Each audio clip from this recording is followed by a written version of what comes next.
ነዳጅ ከኩዌት ማስገባት የማይቻል ሆኗል። ኢትዮጵያ ነዳጅ ለማስገባት ከኔዘርላንዱ ኩባንያ ጋር ንግግር መጀመሯ ተሰምቷል። እጅግ አስፈሪው ዘመቻ። የአሜሪካ ጦር የኢራንን ሰማይ በጦር ጀት እያሰሰ ነው። የኢራን ጦር ደግሞ በሚገባ የሚያውቀውን የፋርስ ተራራ በእግረኛና ሜካናይዝድ እያሰሰ ይገኛል።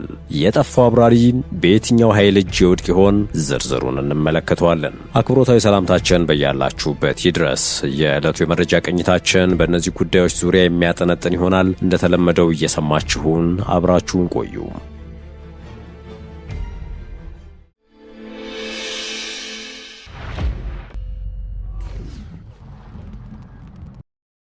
ወደ ቀዳሚው ጉዳያችን አመራን። ነዳጅ ከኩዌት ማስገባት የማይቻል ሆኗል። ኢትዮጵያ ነዳጅ ለማስገባት ከኔዘርላንዱ ኩባንያ ጋር ንግግር መጀመሯ ተሰምቷል። በመካከለኛው ምስራቅ ባለው ጦርነት ሳቢያም ኢትዮጵያ በመደበኛ ግዢ ስርዓት ወደ ሀገር ውስጥ ልታስገባው በነበረው 180 ሺህ ሜትሪክ ቶን ነዳጅ ማስተላለፍ ሂደት ላይ መስተጓጎል መግጠሙን የንግድና ቀጠናዊ ትስስር ሚኒስትሩ ካሳሁን ጎፌ ተናግረው ነበር። በዋናነትም ከኩዌት የሚመጣውና በአዲስ አበባ እጅግ የሚፈለገው ናፍጣ የሆርሙዝ ሰርጥ በመዘጋቱ ወደ ኢትዮጵያ የሚመጣበት እድል እጅግ እየጠበበ መጥቷል። ወሳኟ የጂኦፖለቲካ ወሽመጥ ሆና የወጣችው ሆርሙዝ ሰርጥ በመዘጋቷ ምክንያት በገልፍ ሀገራት የነዳጅ ምርት ላይ 97 በመቶ ጥገኛ በመሆን ከየትኛውም የዓለማችን ሀገራት ቀዳሚ የሆነችው ኢትዮጵያን በከፍተኛ የነዳጅ እጥረት ቀውስ ውስጥ እንድትገባ አስገድዷታል። 12000 ቶን ናፍጣና 60000 ቶን ቤንዚን የጫኑ 3 መርከቦች በአረቢያን ገልፍ መንቀሳቀስ አቅቷቸው ቆመዋል። እንደ ኢትዮጵያ ላለ የነዳጅ ግዢን በመንግስታት መካከል በሚደረግ ድርድርና በዓለም አቀፍ የጨረታ ሂደት የምትገዛ ሀገር ከግዛቷ ራቅ ብሎ የሚደረግ ጦርነት ምን ያህል የኢነርጂ አቅርቦቷን እንዳጋለጠው የታየበት አጋጣሚ ሆኗል። ኢትዮጵያ ነዳጅ ለማስገባት ከኩዌት ጋር ስምምነት ፈርማለች። በዚህ መሰረት ኩዌት ወደ ኢትዮጵያ 60 በመቶ የሚሆን የነዳጅ አቅርቦትን የምትልክ ሲሆን ቀሪው ደግሞ በዓለም አቀፍ ተጫራቾች አማካኝነት የሚሸፈን ነው። በ2026 ታህሳስ ወር የሚጠናቀቀው የስምምነት ኩዌት $9.25 ብቻ ነበረ ለትራንስፖርት ቀረጥ ክፍያ ለማስከፈል ተስማምታ የነበረችው። ስምምነቱ ሲፈረም የአንድ በርሜል ናፍጣ ዋጋ $85 አካባቢ ነበር። ሆኖም ግን የሆርሙዝ ሰርጥ በመዘጋቱ የኢትዮጵያ መንግስት እጅግ ተፈላጊውን ናፍጣ ከቀይ ባህር ላይ በተባራሪ ገበያዎች እየገዛ ይገኛል። የትራንስፖርት ቀረጥ ክፍያው ከ$9.25 የበለጠ እንደሚሆንም ይገመታል። አሁን ግን ሆርሙዝም የሚከፈት ኩዌትም ወደ ኢትዮጵያ ነዳጅ በፍጥነት መላክ የምትችል አይመስልም። ለዚህም ይመስላል ኢትዮጵያ ነዳጅ ለማስገባት ከኔዘርላንዱ ኩባንያ ጋር ንግግር መጀመሯ የተሰማው። የኩዌቱ ኮንትራት ችግር ውስጥ በመውደቁ የተነሳ ኢትዮጵያ የነዳጅ አቅርቦት ለማግኘት ከደቹ የነዳጅ አቅራቢ ቪቶል ጋር ለመስራት እንቅስቃሴ መጀመሯ ተሰምቷል። የንግድና ቀጠናዊ ትስስር ሚኒስቴር በሆርሙዝ ሰርጥ መዘጋት ሳቢያ የተከሰተው አለመረጋጋት የኢነርጂ አቅርቦት ላይ እጅግ መጠነ ሰፊ መስተጓጎል አስከትሏል። መንግስት እጥረቱን ለማካካስ የነዳጅ ሬሽን ጀምሯል። የናፍጣ አቅርቦት ደግሞ በከፍተኛ መጠን ቀንሷል። በዚህ ሁኔታ መቀጠል በብዙዎች ዘንድ በኢኮኖሚ አለፍ ሲልም በፖለቲካው ላይ ከባድ ቀውስ ሊያስከትል የሚችል አደገኛ ፈተና ሆኖ ሊመጣ ይችላል። ለዚህም ሲባል የኢትዮጵያ መንግስት ከተባራሪ ገበያዎች ነዳጅ ከመግዛት አዳዲስ የነዳጅ አቅራቢዎች ጋር እስከ መነጋገር የደረሰ አጣዳፊ እቅድ ውስጥ ለመግባት ተገዷል። ከኔዘርላንዱ ቪቶል ኩባንያ ጋር ይደረጋል የተባለው የነዳጅ ግዥ ስምምነትም በብድር ላይ የተመሰረተ እንደሆነም ለማወቅ ተችሏል። ይህ ስምምነት ኢትዮጵያ ውድ ወደሆነው የነዳጅ ገበያ እንድትገባ ያስገድዳታል። ነገር ግን ቪቶል ለ360 ቀናት ለኢትዮጵያ የነዳጅ ምርት የማቅረብ ስምምነትን የፈረመው። ይህ ማለት 40 በመቶ የነጭ ናፍጣና 100 በመቶ ቤንዚን የማቅረብ ስምምነት እንደሆነም ለማወቅ ተችሏል። ቪቶል ቀደም ሲልም ቢሆን በመንግስት 40 በመቶ ናፍጣ እንዲያቀርብም ጨረታ አሸንፎ እንደነበር ነው የሚሰማው። የመረጃ ቅኝታችን እንደቀጠለ ነው። ወደ ሌላኛው ጉዳያችን እናምራችሁ። እጅግ አስፈሪው ዘመቻ። የአሜሪካ ጦር የኢራንን ሰማይ በጦር ጀት እያሰሰ ነው። የኢራን ጦር ደግሞ በሚገባ የሚያውቀውን የፋርስ ተራራ በእግረኛና ሜካናይዝድ እያሰሰ ይገኛል። እስካሁን የወጡ ዘገባዎች እንደሚያሳዩት ኢራን ውስጥ ተመቶ የወደቀው የዩኤስ F-15 ተዋጊ አውሮፕላን አብራሪን በህይወት ማግኘት ተችሏል። ይህ እውነት መሆኑ ከተረጋገጠ አሜሪካ ከ10 ዓመታት በላይ ባካሄደችው ረጅም የጦርነት ታሪክ ውስጥ በጠላት ጦር ቀጠና ውስጥ ተመቶ የወደቀ ወታደሯን ፈልጎ በማዳን ስኬት ውስጥ የቅርብ ጊዜ ታሪክ ሆኖ ይመዘገባል። ይሁን እንጂ አሁንም ሁለተኛው የተዋጊ ጄቱ ባልደረባ አልተገኘም። በአሜሪካ የቢቢሲ አጋር የሆነው ሲቢኤስ በኢራን ግዛት ውስጥ የሚደረገው ፍለጋ እንደቀጠለ መሆኑን ዘግቧል። በጦርነቱ ውስጥ ተመቶ የወደቀን ፈልጎ የማዳን ተልዕኮ የአሜሪካና አጋር ጦር የሚሳተፍበት እጅግ ውስብስብና ከጊዜ ጋር ሩጭ የሚካሄድበት ዘመቻ ነው። በአሜሪካ አየር ኃይል ውስጥ ለዚሁ ተብሎ የሰለጠኑ ልዩ ወታደሮች ያሉ ሲሆን ለቅድመ ጥንቃቄ በሚል ውጊያ በሚካሄድባቸው አካባቢዎች አስቀድመው ይሰማራሉ።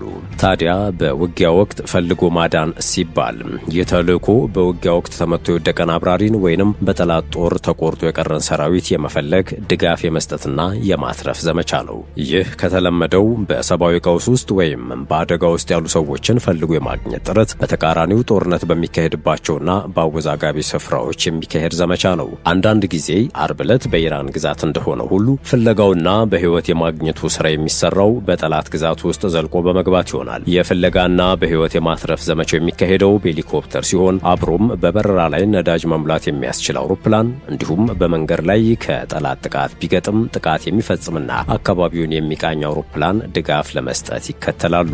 የቀድሞ አዛዥና የዚህ ልዩ ኃይል አባል የነበረ ግለሰብ ለሲቢኤስ እንደተናገረው በኢራን ውስጥ እንደተካሄደው የፍለጋና በህይወት የማዳን ተግባር ቢያንስ በብላክ ሆክ ሄሊኮፕተር የሚታገዙ 24 አባላት ይሳተፉበታል። ይህ የፍለጋ ቡድን አስፈላጊ ሆኖ ከተገኘ ከአውሮፕላኑ ላይ ዘሎ የሚወርድ ሲሆን መሬት ካረፈ በኋላም ከጠፋው የአውሮፕላን አብራሪ ጋር ግንኙነት መፍጠር ቀዳሚ ተግባሩ ይሆናል። የጠፋው የአውሮፕላን አብራሪ ከተገኘ በኋላ አስፈላጊ ከሆነ የሕክምና ድጋፍ መስጠት፣ ከጠላት እይታ መሰወርና አካባቢውን ለቆ የሚወጡበት ስፍራ ላይ መገኘት ይኖርባቸዋል ይላል ዘገባው። የቀድሞ አዛዥ ለሲቢኤስ አስፈሪና አደገኛ ማለት ሁኔታውን ማቃለል ነው ሲል ተናግሯል። አክሎም በመላው ዓለም ይህን ለማከናወን ነው የሰለጠኑት ስዊዝ አርሚ ናይፍስ ኦፍ ዘ ኤር ፎርስ ወይም የአየር ኃይሉ የስዊዝ ቢላ በመባል ነው የሚታወቁት ብሏል። አርብ ዕለት ኢራን ውስጥ የቀረጻና ትክክለኛነቱ የተረጋገጠ ተንቀሳቃሽ ምስል የአሜሪካ ሄሊኮፕተርና ቢያንስ አንድ ነዳጅ የሚሞላ አውሮፕላን በኢራን ኮሆዜስታን አውራጃ ሰማይ ላይ ሲበሩ ታይተዋል። ተመቶ የወደቀውን የጦር ጀት አብራሪ የሚፈልገው የአሜሪካ አየር ኃይል ብቻ አይደለም።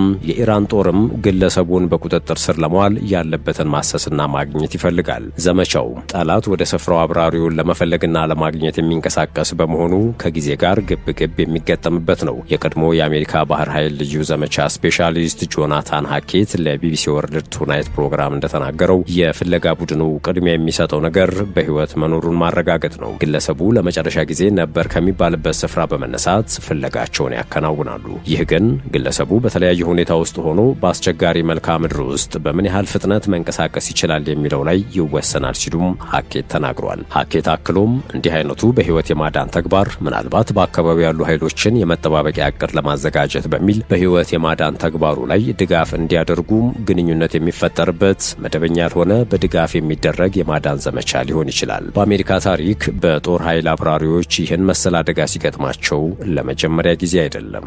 በጦርነት ወቅት የአሜሪካ አየር ወለዶች የወገን ጦር አባላትን ከአደገኛ ውጊያ መሃል በህይወት የማውጣት ረጅም ታሪክ አላቸው። ይህም የአንደኛው የዓለም ጦርነት አብራሪዎች በፈረንሳይ የተከሰከሱ ባልደረቦቻቸውን ለማዳን በድንገት በማረፍ እርምጃ ከወሰዱበት ጊዜ ይጀምራል። የአሜሪካ ወታደራዊ የፓራሹት ክፍሎች ይህንን ታሪካቸውን የሚመዙት እንደ አውሮፓውያን አቆጣጠር በ1943 ሁለት የውጊያ ቀዶ ሐኪሞች የቆሰሉ ወታደሮችን ለመርዳት በወቅቱ በርማ በአሁኗ ማይናማር በፓራሹት ወርደው ያካሄዱትን ተልዕኮ ነው። በዓለም ላይ የመጀመሪያው በሄሊኮፕተር የማዳን ተግባር የተከናወነው ከአንድ ዓመት በኋላ ሲሆን ይህም አንድ የአሜሪካ ሌተናንት ከጃፓን ወታደሮች ጀርባ የወደቁ 4 የአሜሪካ ወታደሮችን ያዳነበት ዘመቻ ነው። እንደ የስሚሶኒያን ኤር ኤንድ ስፔስ መጽሔት ዘገባ ይህ ክስተት ሄሊኮፕተር በጦርነቱ ውስጥ ለመጀመሪያ ጊዜ ጥቅም ላይ የዋለበትንም ጊዜ ነበረ።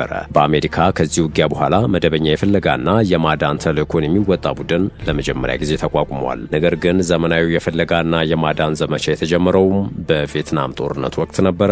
ባት 21 በመባል የሚታወቀው አንድ ዘመቻ በሰሜን ቪየትናም ወታደሮች የውጊያ ቀጠና ውስጥ ተመቶ የወደቀን አንድ አውሮፕላን አብራሪ ለማግኘት ሲሞክር በርካታ አውሮፕላኖች እንዲመቱና በርካታ አሜሪካውያን እንዲሞቱ አድርጓል። ይህ ጦርነት በህይወት ፈልጎ የማዳን ተልዕኮችን ዓላማቸውንና መጠነ ርዕዩን ማግዘፍ አስፈላጊ መሆኑን አሳይቷል። ጦሩ ከዚያን ጊዜ ጀምሮ ፈልጎ የማዳን ስራዎችን በሚገባ ለማከናወን የረዱትን ስልቶችና ሂደቶችን ለማሻሻል ረድቶታል ተብሏል። እያንዳንዱ የአሜሪካ ወታደራዊ ክንፍ የራሱ የሆነ ውስን የፍለጋ ቡድን ቢኖረውም የአሜሪካ አየር ኃይል የጦሩ አባላት አባላትን ፈልጎ በህይወት የማዳን ዋና ኃላፊነት አለበት። ይህ ስራ በዋናነት የሚካሄደው በወታደራዊ የልዩ ኦፕሬሽን አካል በሆኑት ፓራሬስኩ ጃምፐሮች በመባል በሚታወቁት ነው። የዚህ ቡድን ዋና መሪ ቃል እኛ በምናደርገው ሌሎች በህይወት ሊኖሩ ይችላሉ የሚል ሲሆን ስራቸውም የአሜሪካ ጦር አባላትን በጠላት ሰፈር ትቶ ላለመሄድ የሚገቡት ሰፊ ቃል ኪዳን አካል ተደርጎ ይቆጠራል። እነዚህ ልዩ ኃይሎች በውጊያ እንዲሁም የአደጋ ጊዜ ሕክምና በመስጠትም በሚገባ የሰለጠኑ ናቸው። የልዩ ኃይል አባላቱ በአሜሪካ ጦር ታሪክ ውስጥ እጅግ ከባድ የሚባለውን የምልመላና የስልጠና ሂደት የሚያልፉ ናቸው። እነዚህ የልዩ ኃይል አባላትን መልምሎ እስከ ማሰልጠን ድረስ 2 ዓመት ያህል ሊወስድ ይችላል። በስልጠናቸው ላይም በፓራሹት መዝለል እንዲሁም በውሃ ውስጥ ስለሚፈጸም ጥቃት፣ በጥቃት ወቅት በህይወት መትረፍ፣ ችግሮችን መቋቋም እንዲሁም ማምለጥንና የሕክምና አሰጣጥን ያካተተ ነው። በውጊያ መካከል ስለሚሰጡ መድኃኒቶች እንዲሁም ውስብስብ ስለሆኑ ዘመቻዎችና የጦር መሳሪያዎች በቂ ስልጠና ይሰጣቸዋል። ይህንን ቡድን የሚመሩት ልዩ የውጊያና ፈልጎ የማዳን አዛዦች ሲሆኑ በህይወት የማትረፍ ዘመቻውን ማቀድ፣ ማስተባበርና የመተግበር ኃላፊነት አለባቸው። በጦርነት ቀጠና ውስጥ ተመተው የወደቁ ወታደሮችን ፈልጎ በህይወት የማውጣት ተልዕኮን የሚወጡት ቡድኖች በኢራቅና አፍጋኒስታን በተደረጉ ጦርነቶች በስፋት ተሰማርተው ነበር። እነዚህ የልዩ ኃይል አባላት የቆሰሉ ወይንም ከውጊያ ቀጠና መውጣት ያለባቸውን የአሜሪካና አጋሮቻቸውን ወታደሮች ለማዳን በሺዎች የሚቆጠሩ ተልዕኮዎችን አካሂደዋል። እንደ አውሮፓውያኑ በ2005 የአየር ኃይል ልዩ ቡድኖች በአፍጋኒስታን መንደር ውስጥ ጥቃት ከተፈጸመበትና ሌሎች 3 አባላቱ ከተገደሉ በኋላ የቆሰለን የአሜሪካ የባህር ኃይል አባልን ለማግኘት ተሳትፈዋል። ይህ ክስተት በኋላ ላይ ሎን ሰርቫይቨር በሚል ርዕስ ፊልም ተሰርቶበታል። ከቅርብ 10 ዓመታት ወዲህ ተመተው የወደቁ የአሜሪካ አብራሪዎችን ለማግኘት የተደረጉ ዘመቻዎች ግን ጥቂት ናቸው። እንደ አውሮፓውያን አቆጣጠር በ1999 በሰርቢያ የኤፍ-117 ተዋጊ አውሮፕላን አብራሪ ተመቶ ከወደቀ በኋላ ይህ ቡድን ፈልጎ አግኝቶታል። እንደ አውሮፓውያኑ በ1995 በቦስኒያ አሜሪካዊ አብራሪ ስኮት አግራዲ ተመቶ ከወደቀ በኋላ ለ6 ቀናት ራሱን ደብቆ ቆይቶም የአየር ኃይልና የባህር ኃይል አባላት ፈልገው ሊያድኑት ችለዋል ሲል ቢቢሲ ዘግቧል። የተከበራችሁ የሸገር ታይምስ ቤተሰቦች የመረጃ ቅኝታችን ይህን ይመስል ነበር። ስለተከታተላችሁን ከልብ አመሰገንን። በያላችሁበት መልካም ጊዜን ተመኘን።